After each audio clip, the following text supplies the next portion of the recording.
Good morning, friends. Welcome to Good Morning Friends podcast, where we bring the latest news and updates to you, the bride, around the world. Good morning to you and welcome to today's podcast. This is Brother Stephen Tutani at the VGR office in Zimbabwe.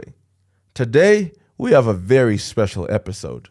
As we mentioned last week, it's a little different from what you've been used to so far, but we have no doubt that this will be a tremendous blessing to you all.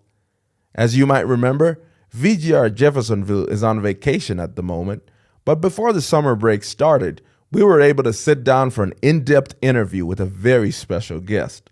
You all have been supporting and praying for our brothers and sisters in Ukraine. Well, this interview is going to give you a very personal and compelling glimpse of how the crisis unfolded and what your prayers have meant for the bride of Christ in Ukraine.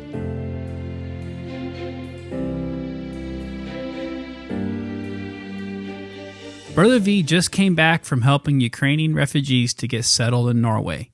He was instrumental in helping them with housing, food, transportation, and setting up a place to gather together to listen to the tapes.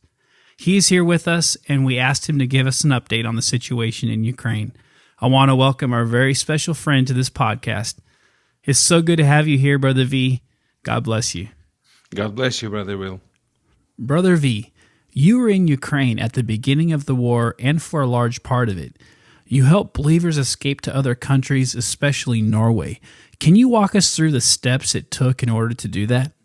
Brother Will, it was a period of time in my life which I never forget. First of all, I've been in Ukraine when war started, and I remember like 4:30, Gregory wake me up and he said, "Dad, is war." So very quickly, Gregory took, my son took my luggage, and in 2 hours he was in a military base, and I did not know what to do. So it was a little bit under stress. Yes. And then I try to understand what to do. I communicate with the believers from our Kiev church. And so I moved from Kiev to village. It will be not so loud, this loud alarm system, which are when rockets or bombing in Kiev. So kind of after a week, I understood what I have to do, and I started to do this. So it was during that time that you felt on your heart to try to help the believers get out of Ukraine? Yeah, first of all, I wanted to stay with my son because he was in Ukraine, and from other side, I had a family, part of the family, which are in Ukraine. So we communicate with believers. First of all, Ukraine believers from Kiev, they did want to leave Kiev. But then in 3-4 days, they decided to leave Kiev. And we used different options when they left Kiev. And a lot of communication with the plans. We had a big issue in Ukraine that war started, military law was in place. It means that men from between 18 and 60 years cannot leave the country. And a lot of believers, brothers had 2 kids and less, so they cannot leave country Ukraine. So it was challengeable for many believers to cross the border. First of all, we didn't understand how work this system, but time gone, and we try to understand what to do. And I decided to help my grandkids and my sister grandkids. So I moved to Romania, one family, then another family. But then I realized that they not allowed me to cross the border. Even I live in Canada.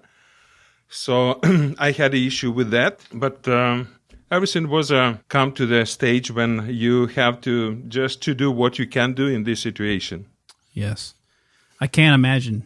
I really, really can't imagine seeing your homes, everything you know, and live and seeing what's happening there. It's I really can't imagine what that feels like. And I can tell you, Brother Will, that when it happens, for me and for, I believe, many believers in Ukraine, they started to be more close to the Lord. Amen. Just prayed and tried to find the will of the Lord, what to do, to leave country or to what to do. So Yes.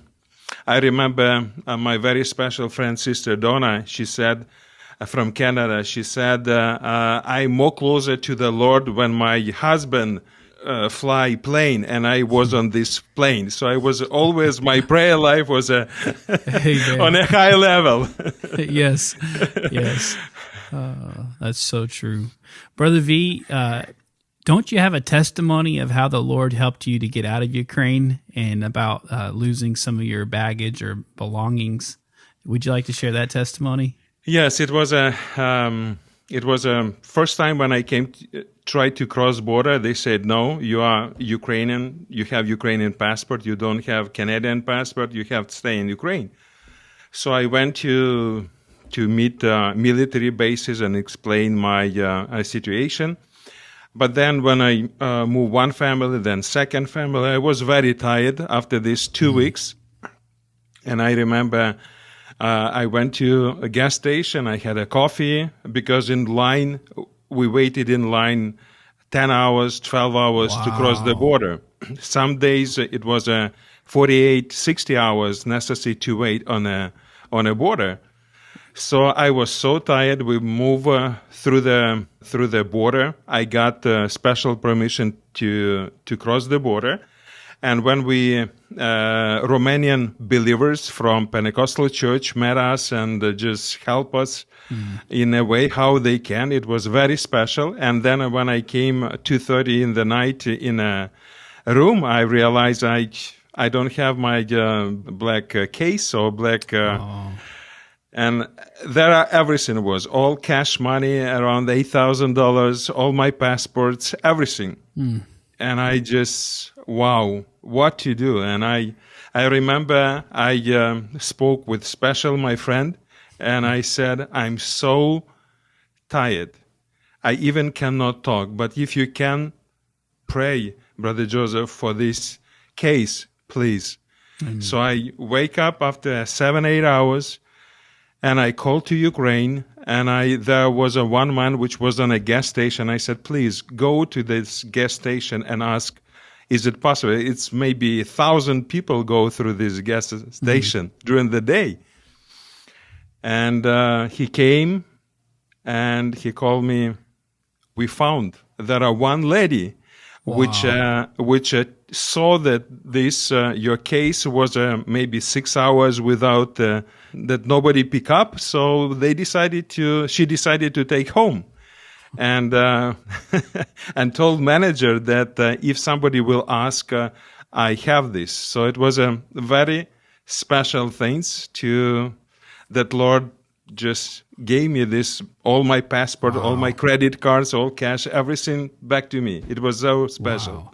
In a time like that where there's such turmoil and confusion and desperation amongst the people, to have that still there, that was nothing short of a miracle. Yes, it was a miracle. And I decided to move. I couldn't drive back to Ukraine. And when I decided to walk through the border back to Ukraine, I got these documents. I go back to Romania, and I show my passport, and officer said, no, you cannot go through. Oh, wow. I said, I have a special permission. I crossed this border at 1:00 in the night.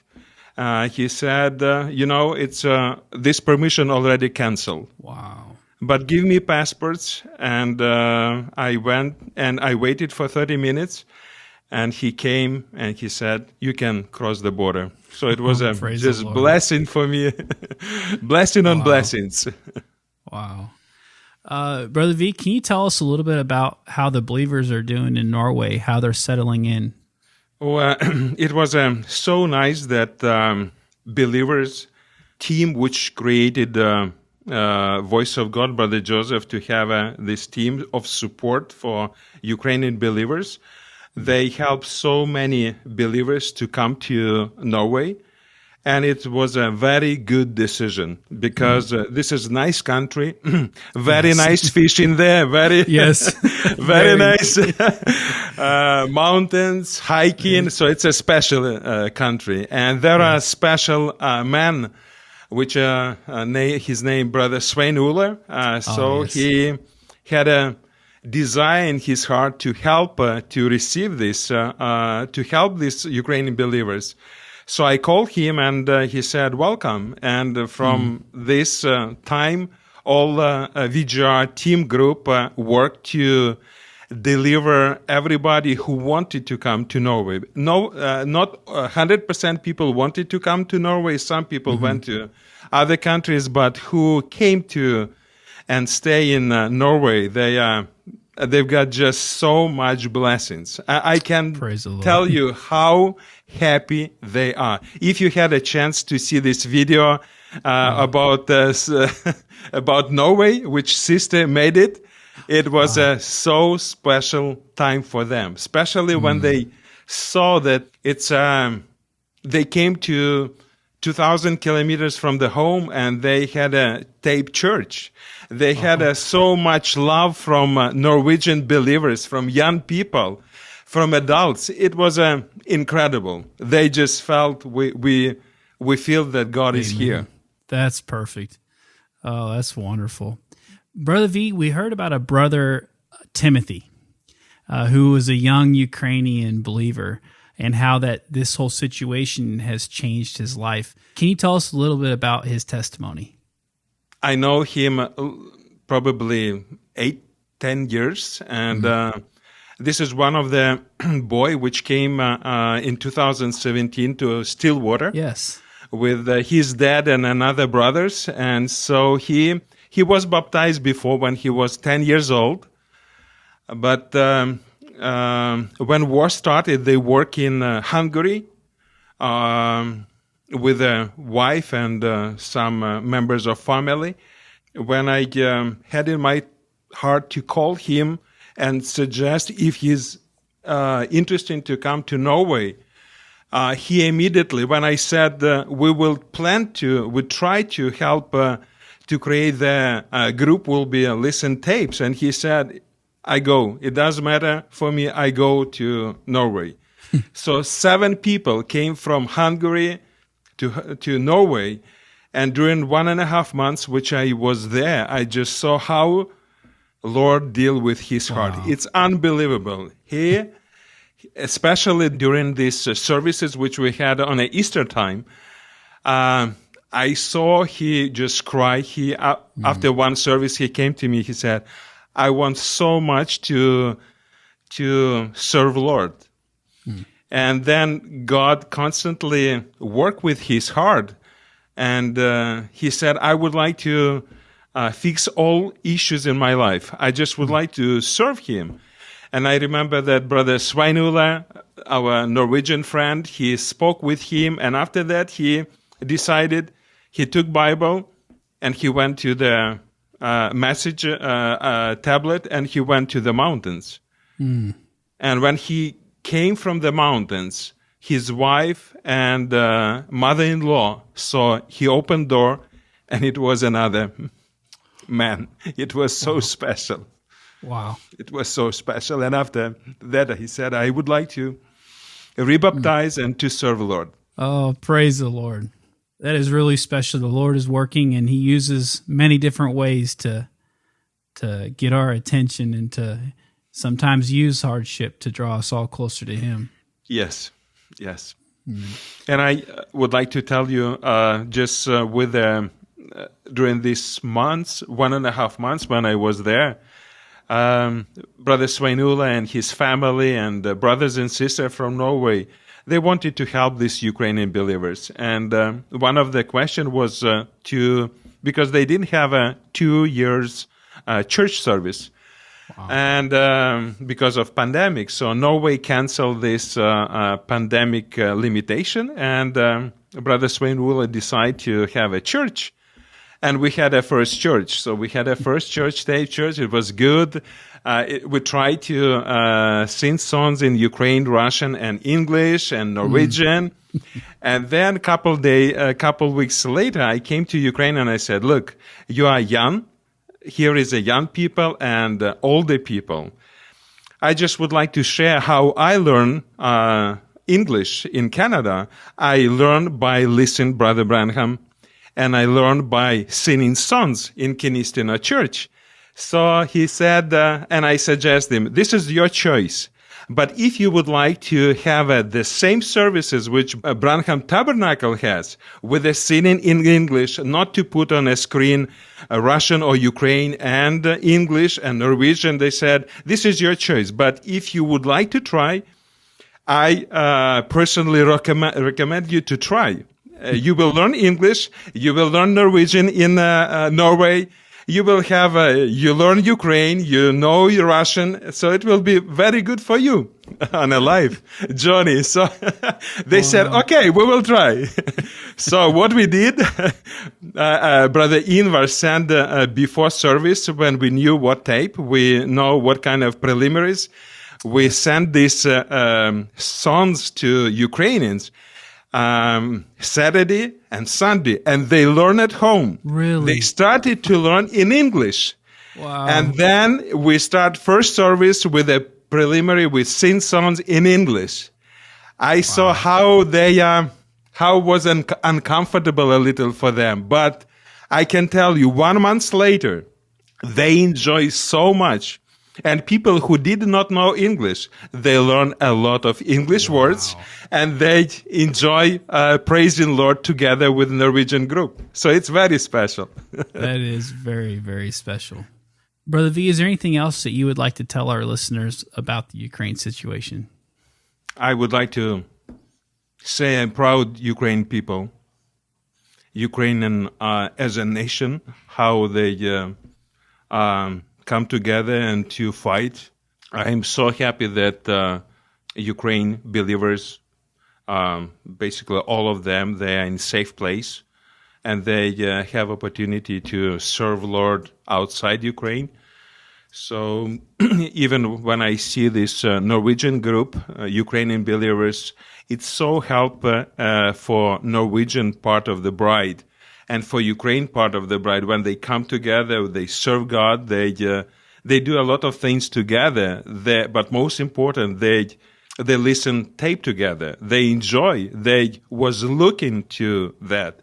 Mm-hmm. So it's a blessing. And I hope this war will be finished and my country will come to normal situation. I don't know when, but I pray for that it will be not so big disaster which going on now over there. Yes, absolutely. Brother V, is there anything that you would like to say back from the believers there, the Ukrainian refugees, back to all the ones and the believers around the world that's helped out? Or Yes, Brother Will. Just a few weeks ago, I got information that so many people around the world, Bride of Christ, help to with different funds, with small funds, bigger funds. And I've got information that was a transfer from Africa, $2, $5. Wow. And when I spoke with Ukrainian group of believers from Norway, they came to Stavanger. So I said, I had some questions to them. And in the end, I said, can you imagine when I said about these people around the world, Bride, help you? And when I mentioned these things, they are just crying. They could imagine that people $2 sent for Ukrainian Bride. So it was so special. And they are so thankful that they have opportunity to be in Norway, to have something to eat. They have where they can stay, where they can listen tape, to have a spiritual food. So they so appreciate what the Voice of God, what Brother Joseph does with the Bride of Christ around the world for them. It's a very sincere. Amen. Well, Brother V, thank you so much for all that you shared today. And it really has blessed my heart, and I know it'll bless the hearts of many. And I want to, if I can take the liberty to say thank you on behalf of the believers around the world. Brother V, you've done so much for the bride, and you're very humble. And but what you've done has changed my life through Still Waters, through Agapo tablets, through all that you've done. And I just want to say thank you and take this opportunity to say God bless you, and that I love you, and I know the bride around the world loves you. I love you too. God bless you, Brother God V. bless you. God bless you. Wow. How precious.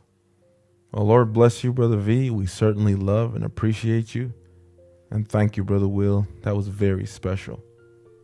Well, that folds up today's episode. Let's continue to keep our brothers and sisters from Ukraine in prayer, and the staff here at Voice of God as they get some well-deserved rest. We won't be posting an episode next week, but we'll certainly see you July 9th, Lord willing. As always, thank you for joining us. Until next time, God bless you and have a wonderful weekend. Shalom.